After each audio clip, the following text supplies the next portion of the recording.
ایک سرسبز اور پرسکون گاؤں میں کریم نام کا ایک دکاندار رہتا تھا۔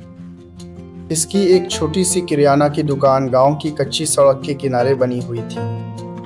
دکان کے اندر چاول، دالیں، گندم، چنے اور مختلف قسم کے اناج کے بڑے بڑے تھیلے رکھے ہوتے تھے۔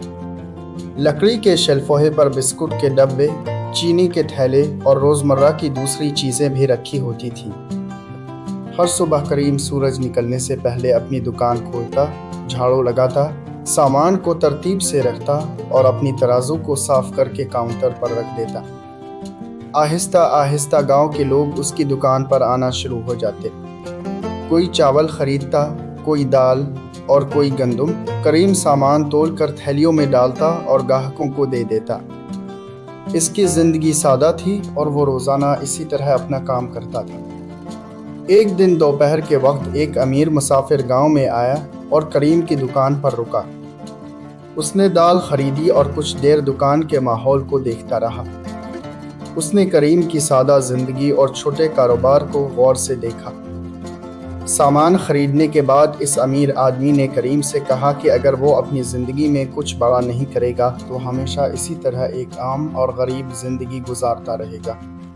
یہ بات سن کر کریم کے دل میں عجیب سی بے چینی پیدا ہو گئی۔ اس شام جب وہ دکان بند کر کے گھر گیا تو بستر پر لیٹ کر کافی دیر تک انہی باتوں کے بارے میں سوچتا رہا۔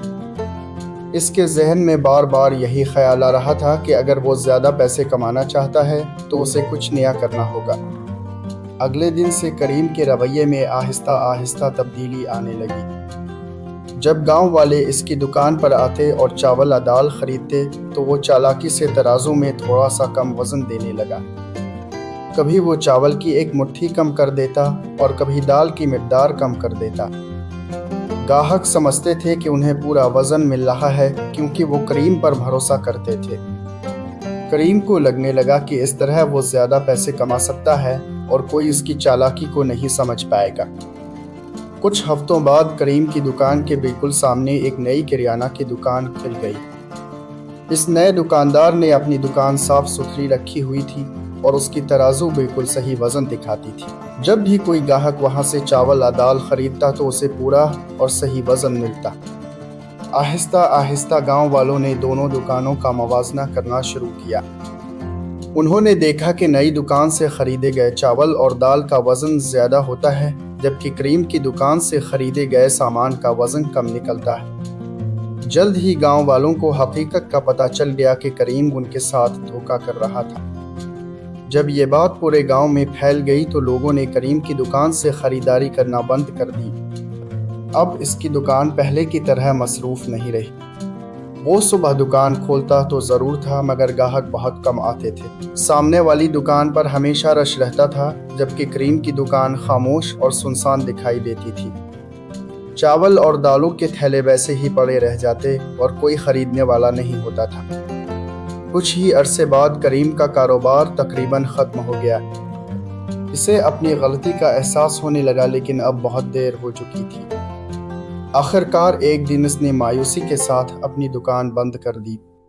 وہ بہت شرمندہ تھا اور گاؤں والوں کا سامنا کرنے کی ہمت نہیں رکھتا تھا۔